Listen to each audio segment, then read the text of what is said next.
News stories reported into us, what we like to hear, videos, experiences with extraterrestrial beings. You know, they exist. There are millions of people that claim every year that they've been abducted. Just in the United States alone, the phenomenon is real.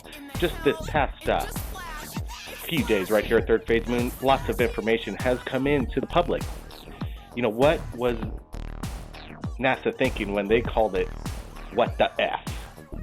You know, dubbed by NASA themselves of a mysterious metallic object setting its way, a path towards the Indian Ocean. What that's all about is, to me, quite curious when NASA doesn't even know what's going on in our outer space. A metallic object, you would figure they'd know it's one of ours. What else could be metallic? And then they don't know what it is, and they call it WTF 1190F via what the F.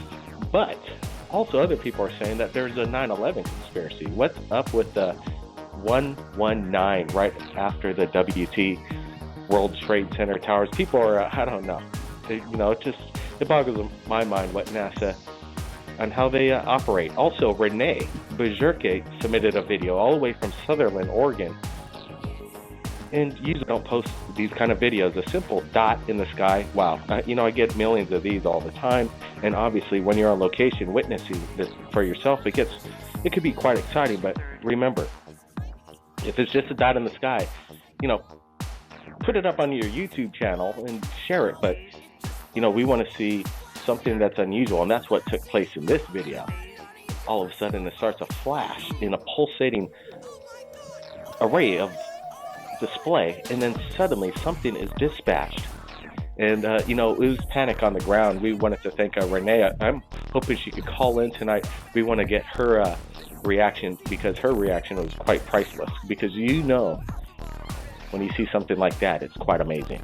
You know what, we're going to get the lines filled up. We also got some Ed has some new stuff out. Ed posted up some new video, some new photographs. And I gotta say, they boggle my mind. Either this guy is the biggest, or he has a major budget. Either he has a major budget, he has some major props. Hollywood, I'd have to say, on a standard of a big scale prop designer. Because when I look at this thing, looks bigger than, the size of a minibus. As you see in the photographs that we're going to be posting up on Third Phase Moon in regards to Ed's new evidence, you can see it casting a shadow on the building. We're hoping that Ed calls in tonight, obviously. This is Blake Cousins. Thanks for joining us right here. We'll be right back, taking calls from around the world.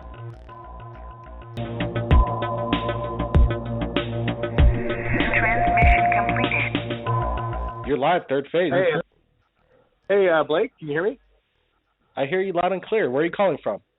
Oh, this is Jesse. I called in last time. I had the experience I had in the woods with friends, and I tried to download my pictures for you, but I couldn't do it.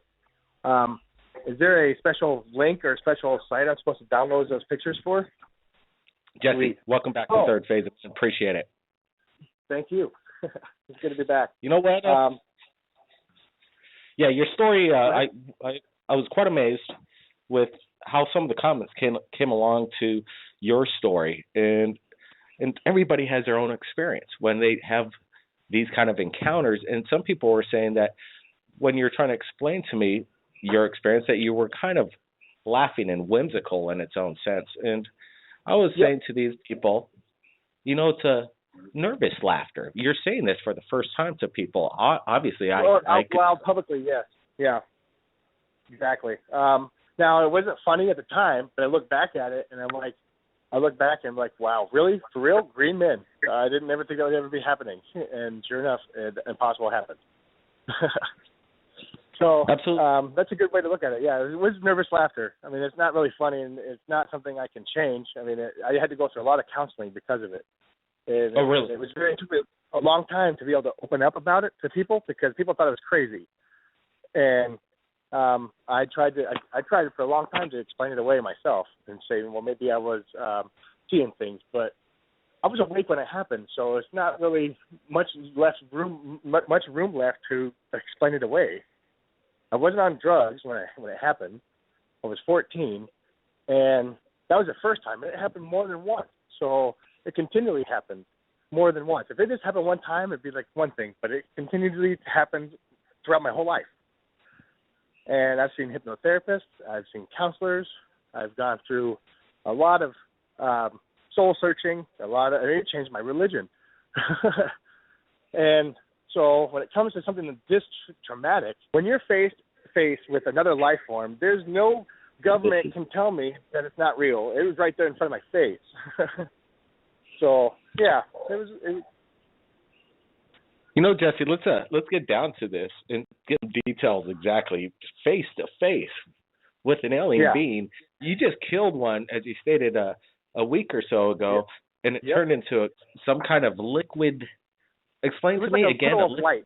Yeah, a puddle of light. Oh. It looked like liquid light. I don't know how to explain it. I've never seen it another time. I mean, I don't really know how to describe it to somebody else.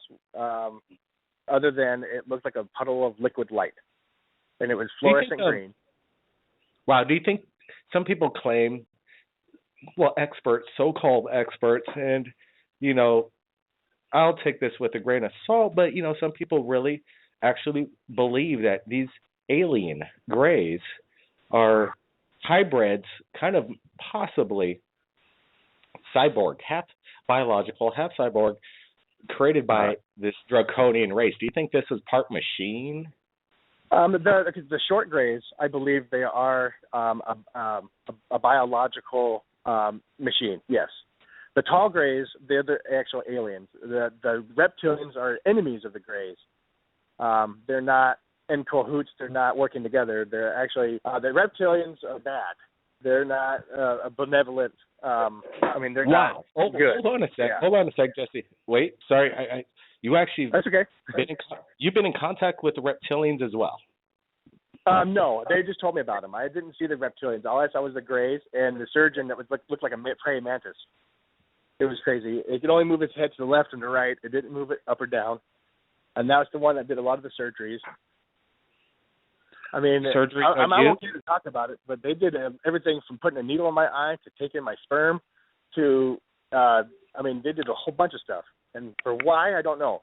Part of me thinks that they're trying to study the soul because they don't have emotions like we have. They don't, I knew they had to have some compassion because they erased the memory of pain, but they didn't make the pain go away. Does that make sense? Through a lot of the encounters that we hear, absolutely. You know, let me ask you. That's what they did. Mm-hmm. Let's get back to this and I got to remind people, when he was 12 years old, he was taking martial arts. 14, yeah. He was taking martial arts, and he walked around with a martial arts stick. And I took Aikido when I was started Aikido when I was 14, and we walked around with the sticks, and we call them Joes. And we felt that it was a protective, and one of the heavy sticks. So when he killed this alien gray, what did you feel? Like, good, I killed it? Did you feel remorse? No, I was so scared out of my mind that I didn't care, and that was my intent because it was trying to come in the tent. It was opening up the zipper of the tent, and I hit the staff at the door of the tent. I hit something solid, but it was soft. It wasn't like it wasn't like hitting a rock. It was more like hitting a pillow. It was soft, but it was solid. What? It was something there. And when I opened the tent to see what was out there, because we heard foot patter, we heard twigs snapping and leaves crunching, we thought some drunk hobo was trying to break into our camp. That's what we thought, to be honest. We thought somebody was just... they found it and they didn't think anybody was there, and so they were going to try to do something. We didn't have no clue. And so when I opened up the tent, when I saw that, it happened so long ago. I still remember it as if it happened yesterday. It will never go away. The memory will never go away. Yeah, when you're in a fight and you're a 14-year-old boy and you're thinking a hobo's breaking in, all adrenaline's breaking you in your body. And there is this kind of flash in your brain that you'll never forget this. And this is what this kind of close encounter entails. But tell me, your friend was in the tent as well. Were you guys like? Yeah, my friend and his girlfriend. What was the conversation within the tent? Go ahead. If you got to go ahead with the exact explicit language, we got to hear the details. Go ahead. Well, it was. My friend Tom said, "See what that was, dude." And I said, oh, "Fuck you! You see what it is. You have a knife." And he said, "No, you have a longer reach because you had a staff." And I was like, "Well, that's a logical point." I was good at martial arts. I've done it for 7 years, so I'm not afraid to throw down, so to speak. So I opened up the tent, and that's when I pissed myself because I was not expecting to see what I saw. I was expecting to see somebody drunk or somebody on the ground. Instead, I saw this puddle of green fluorescent light hovering above the ground, and I saw a bunch of figures running through the woods like there was no trees in their way. And then when I looked over 10 feet away, there was an alien peeking its head behind a tree. And that's when it scared the shit out of me, man. I'm not going to lie. I'm not, by any means, I'm not afraid of much, but that was something to make me pee myself. Absolutely. Then what? Did you tell your friends, like, hey, look, I just saw something in the woods? Nope. That's when my mind, I was still conscious, but that's when my mind kind of went blank. It was like a dumbfounded, stuck on stupid moment. Then after, because we felt, we saw a circle of light on the top of the tent. We could see it was coming through the tent. And they were like, what the fuck is that? And it felt light. That's probably when we were up in the air on the beam of whatever they do to make you go into the ship. And then the next thing I know, I'm naked on a metal table, and they spray this stuff on me, and it turns into like a rubber latex. And they cut holes in my mouth and my nose and my eye to make it to where I could expose it. I was stuck. I couldn't move. And I remember screaming so loud, so hard, that I lost my voice. And I was looking for Tom, looking to see if I could find it. All I could see was these alien faces looking at me. And I remember hearing in my mind, it's okay, don't be afraid. And I was like, yeah, fuck you. I don't know who you're talking to, but I don't know anybody who would go through that and not be afraid. And I felt this calmness come over me, and it was like they really convinced me that they weren't there to hurt me. They convinced me that it'll be okay. And I kind of relaxed, and I was wanting to know I was waiting to find out what was going to happen next. And that's when I started getting scared, because that's when they started putting the needle in my eye, and I couldn't move, and it hurt. And they did all sorts of stuff. Was there any, and there's people that automatically will say that, and they're saying I'm wasting my time with you, that I should move along to other callers.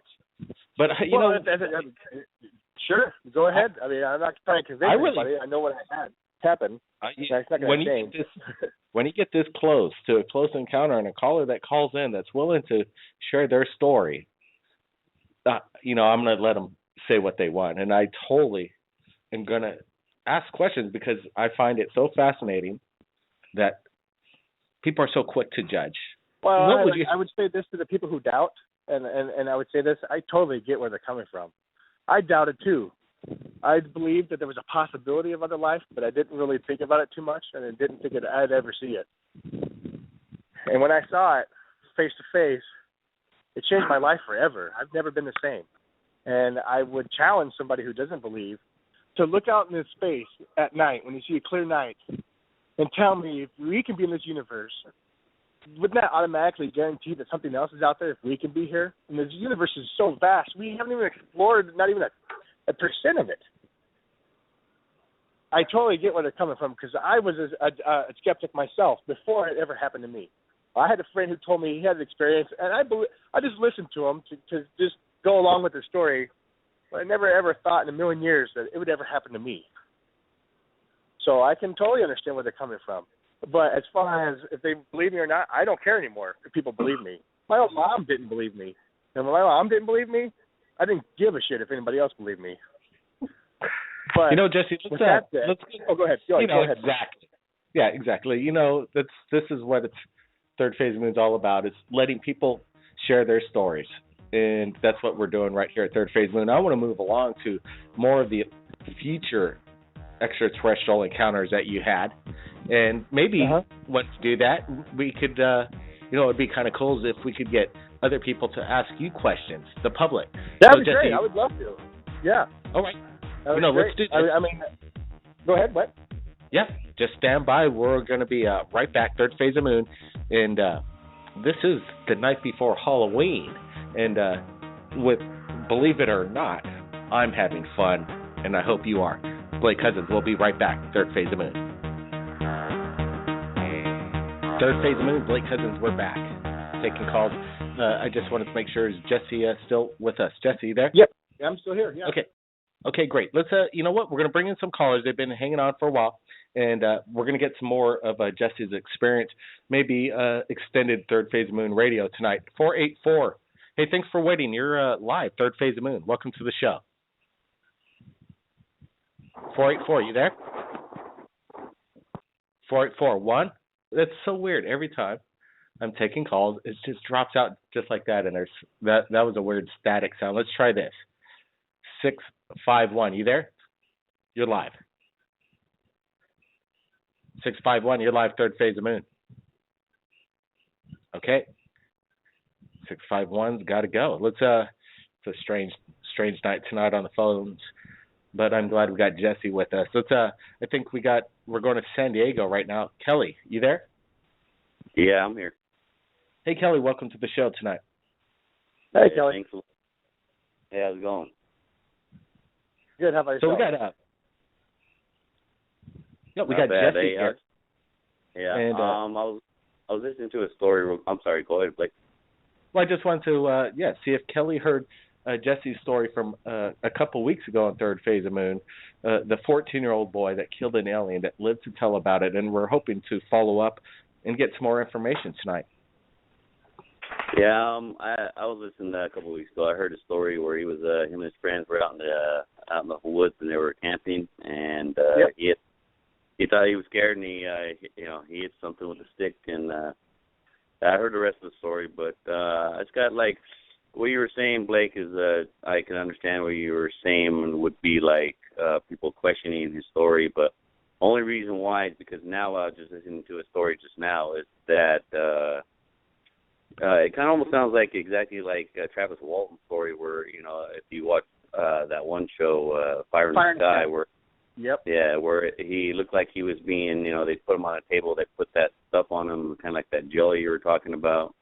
And was it kind of like that? Have you seen that show? I was just kind of wondering. Yep, I have. And the first time I saw that show, I had nightmares for a month because there were so many similarities to what happened to Travis Walton, what happened to me, minus a few details. I did not experience that big catacombs type thing he was in with a bunch of people in that webbing he was in. I did experience the needle in the eye. I did experience that spray stuff they did, and then it turned into a latex. I experienced that. I did not at first get to roam around freely. I didn't escape. And I would love to be able to talk to Travis Walton because I would like to show him my drawings and see if he knows what they mean. After I get done with this conversation, now I have an address to download my pictures that I drew so I can give it to Blake. But for a long time, I had my drawings get stolen. They would disappear. I'd have them locked up, and they'd end up gone. And I was like, where'd they go? I put them there, and now they're not there. I experienced all of that, yeah. Yeah, I was just wondering as well, is like you were talking about the beings that maybe had talked with you, or I guess it might have been telepathically, or, telling you about the reptilioids or other species. Am I catching that right? Yeah. So what did they say? Well, there's a whole bunch of stuff. They showed me stuff. Not the first initial couple visits were not about showing me anything. They were about doing experiments on me. They took blood samples. They took my sperm. They took I don't know exactly everything to the extent of what they did. Jesse, let me it's a touchy subject matter, but we've heard that in alien abduction encounters that women are abducted for hybrid breeding, right? And your friend's girlfriend. And then sperm extraction by aliens, people are asking. They want to know, how is this performed? Oh, well, there's a machine. It is touchy, but I'm okay with talking about it now because I'm open about it. I don't care what anybody thinks anymore. They had a machine that is stuck on my penis, and it made it erect. It had a tingly sensation, and it almost instantly made it erect. And it had I don't know what it was, but it made it a shock, and it made me ejaculate. It felt so good, I'm not going to lie. Obviously, you can't ejaculate on not feeling good. But it did have a machine that they put on my, area and made it instantly hard, and then it extracted sperm, and then they just put it in a simple, and they froze it. Kind of like what we do for us for artificial insemination for women. They put it in a cryogenical thing, and they freeze it. Yeah, I've heard those different stories like that. Like, there's also another famous one where it was a man that was down in Australia, and but he was saying that, but it wasn't like he got abducted or anything. But what he was saying was he woke up one time after his girlfriend had went to work, and there was two females that was sitting on his bed. One looked Asian, the other one was more of a blonde. And I don't know if you guys ever heard of this one, but he was they were talking to him telepathically, saying that they wanted more or less have sex with them, both of them, but they were still like he said they were like young women, that they were in their mid-20s or something, but the way they were acting was more like childish, like they didn't kind of know exactly how human behavior would be, like sexuality, but right, yeah. Yeah, the story was, I don't know if you read or heard about it, but like around his penis, they would he kind of pushed him off. He was scared when he with that, and then when he turned around, they were both gone, and there was a hair around his penis that was like kind of tightening up, and he had to go get it. I don't know if he had to get it surgically removed, but when he did remove it, it stung like hell. Also, other ways where I've heard that when they extract it, didn't feel too good. More or less like I would say through like electrodes or something. Yeah, that's kind of what happened to me, but it did feel good though. I know that sounds kind of crazy and freaky, but I could understand that too. I could understand that too, because it's part of the human anatomy to feel that way. But right. The other, did you see any of what type of vehicle you were on? Kind of like the one.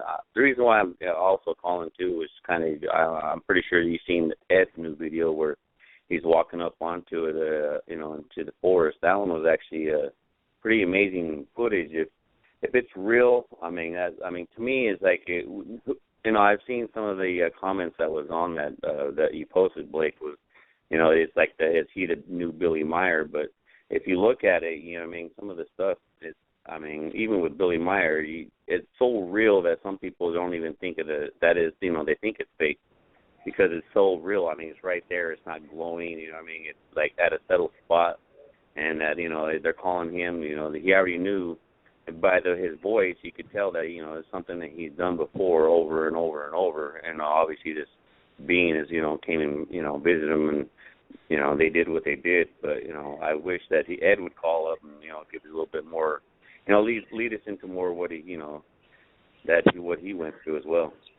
Absolutely. Right, yeah. This, that Ed video, he just posted up another video, a follow-up to when he apparently was dropped off. And there's an incredible imagery of it casting a shadow on the building. He says this is an escort ship. It's not the big one. And speaking of alien ships, that's what I wanted to ask Jesse next. And Jesse, I know it's sensitive telling people this stuff, and I appreciate it. People need to know and wake up that this is a real phenomenon. It's happening to millions of people around the world on a yearly basis. Jesse, now let's get into the ship.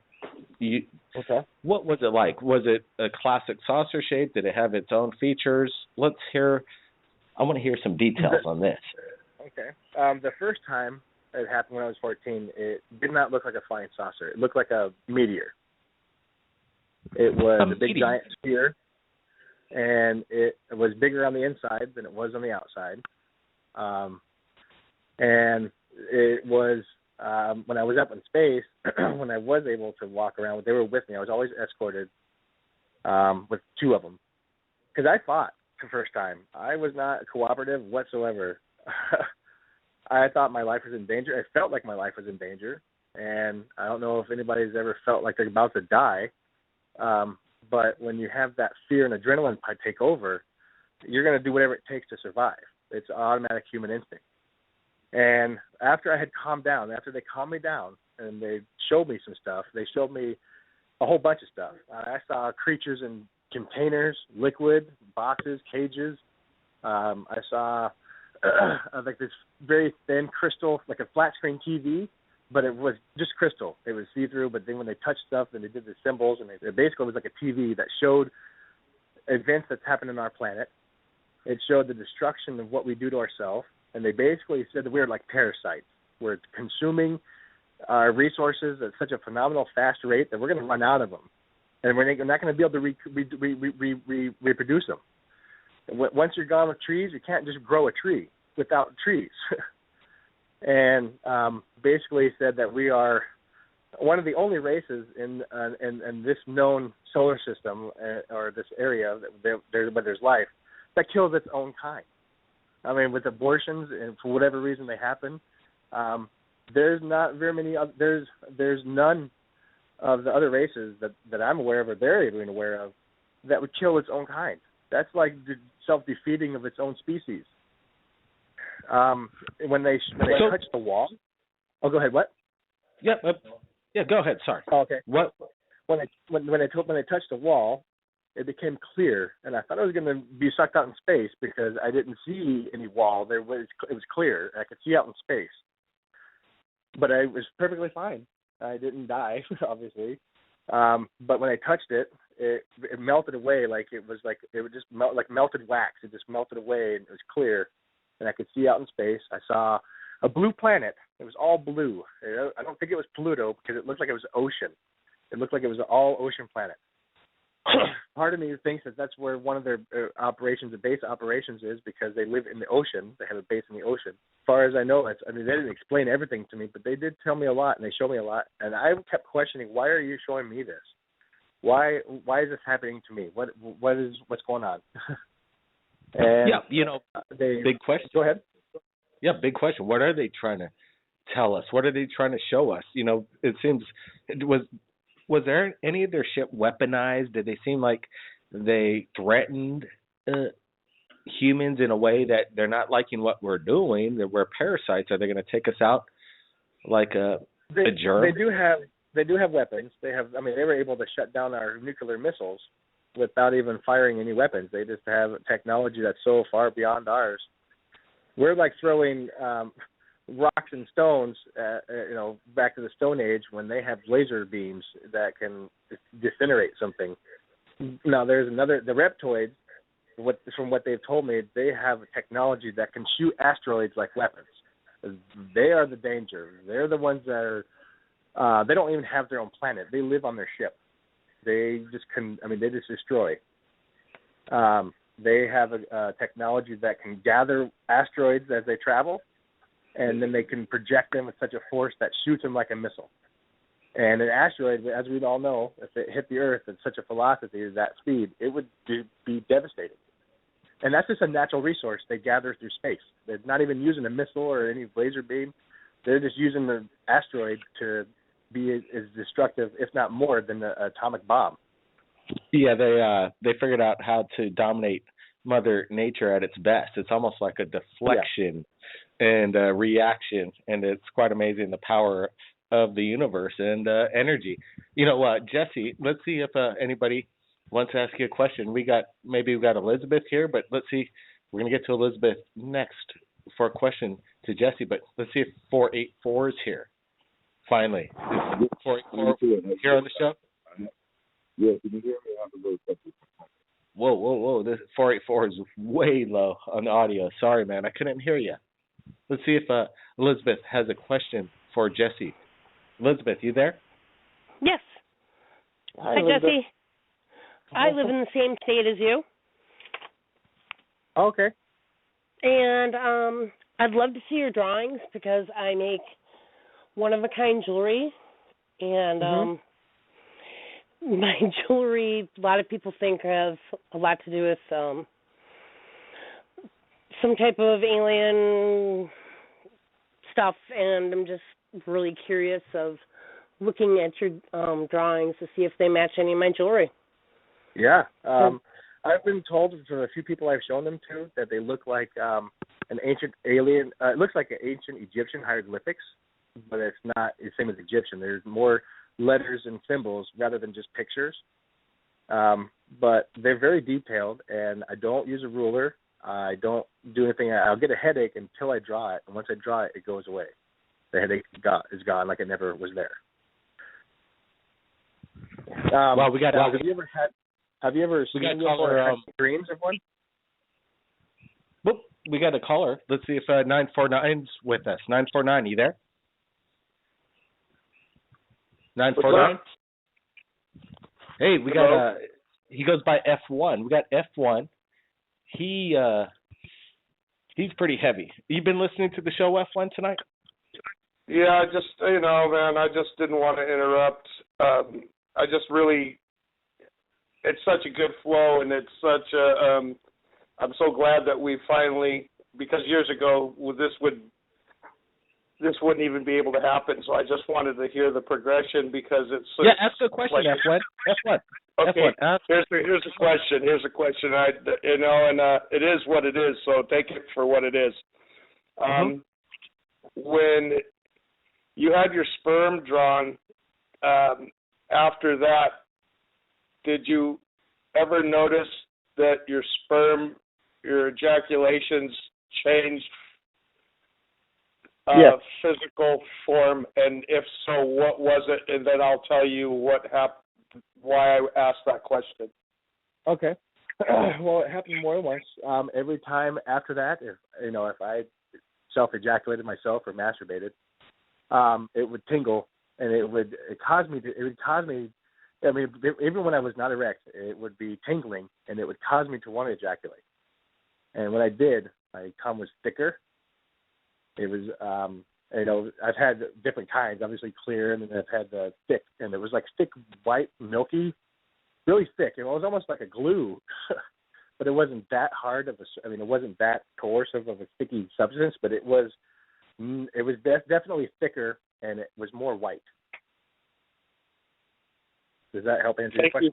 Yeah, that's it. In a nutshell, I'm kind of like smiling and crying at the same time because I've had experiences since I was 2, 1, 3. Oh, really? Yeah. Yeah, and afterwards my sperm was always almost jelly-like.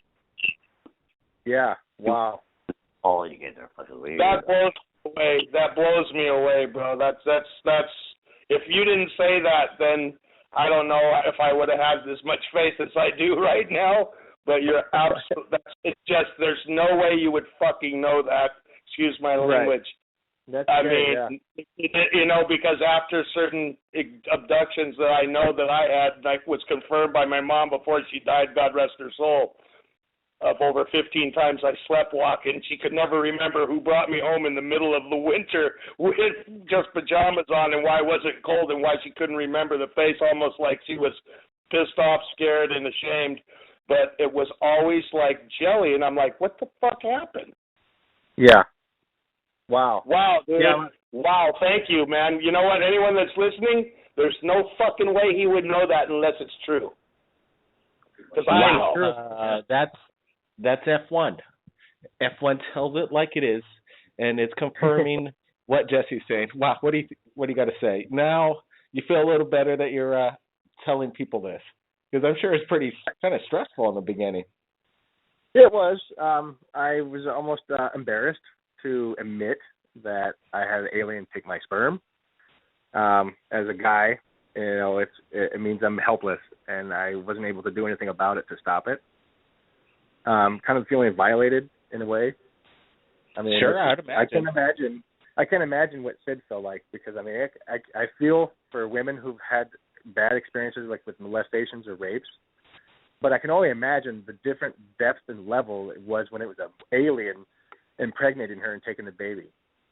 I could not imagine. I mean, I knew what it was like for me as a guy, having them do what they did to me, but I could never imagine in a million years what Sid went through when the trauma she went through was enough to make her want to kill herself. Yes, wow. That's a heavy one. You were some people take this a whole different way, and wow, if you were having a child with an alien and then they abduct your child, you must be feeling like it is the end of the world, just like as any other family member that would have their child abducted. Terrifying, and knowing that you're not going to get them back at that point, hopeless. What? What are you gonna? This story continues on. We only got a few minutes left, but wow, Jesse, let's delve into this a little bit about your friend's girlfriend's suicide. And what did she tell you? How did you know that she was abducted for alien hybrid breeding? I know that because I saw her. We were together, all together, me, Tom, and Ed. And I remember seeing her briefly on the ship. I saw Tom briefly, but we were all separated. We didn't end up in the same room. And I could hear her screaming. On top of Tom screaming and my screaming, I could still distinctly hear her voice. It was traumatizing for all of us, to say the least. I even contemplated suicide at the time because I thought it was the end of the world, or I thought it was demons, or I thought it was, I didn't know what to think. But I know that as far as, I'm a physically capable, strong man, and feeling like I was so helpless and so defenseless, nothing I could do is a feeling.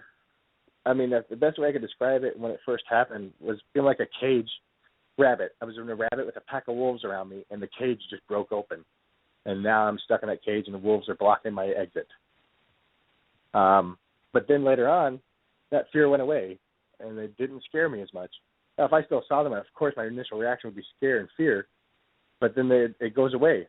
It doesn't stay that same way. I'm no longer afraid of what they're going to do to me anymore, because I kind of have an idea. They still do different things, even to, as recently as 2 months ago. But as far as what she felt, I couldn't tell you. I can only tell you what I felt.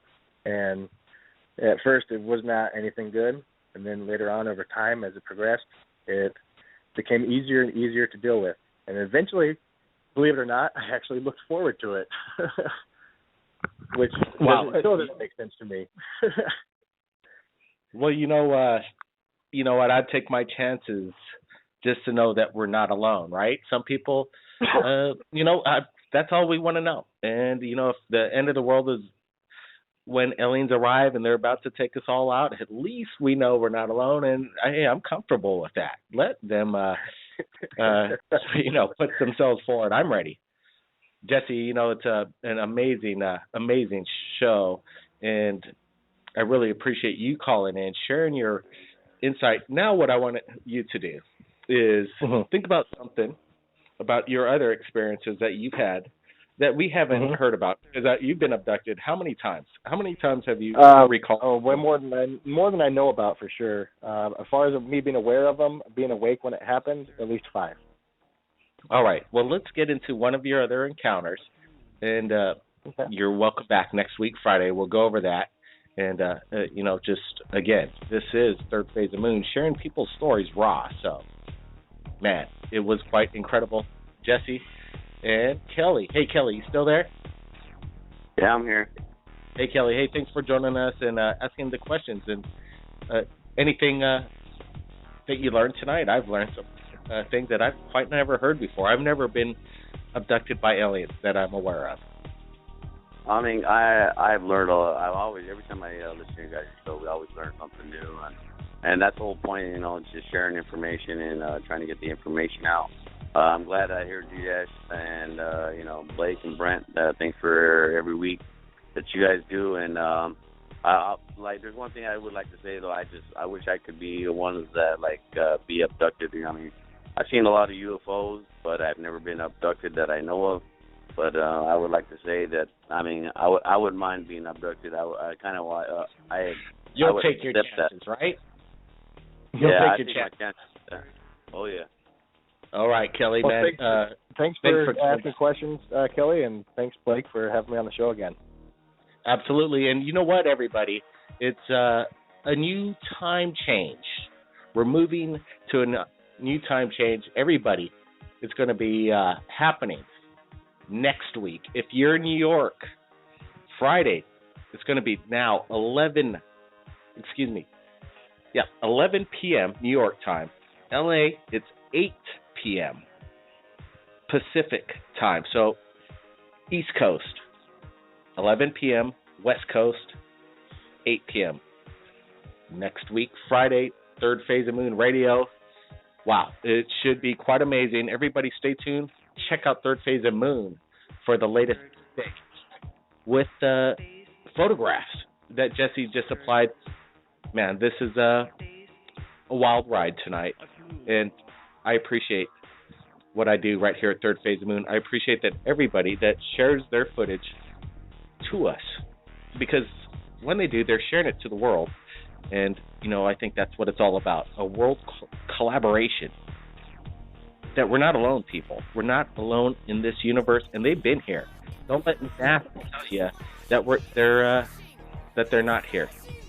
They're here, people. You just heard it tonight. In my opinion, proof. Everybody, keep your eyes on the skies, and if you captured anything amazing in regards to the UFO phenomenon, reach out to Third Phase of Moon. We'll be standing by.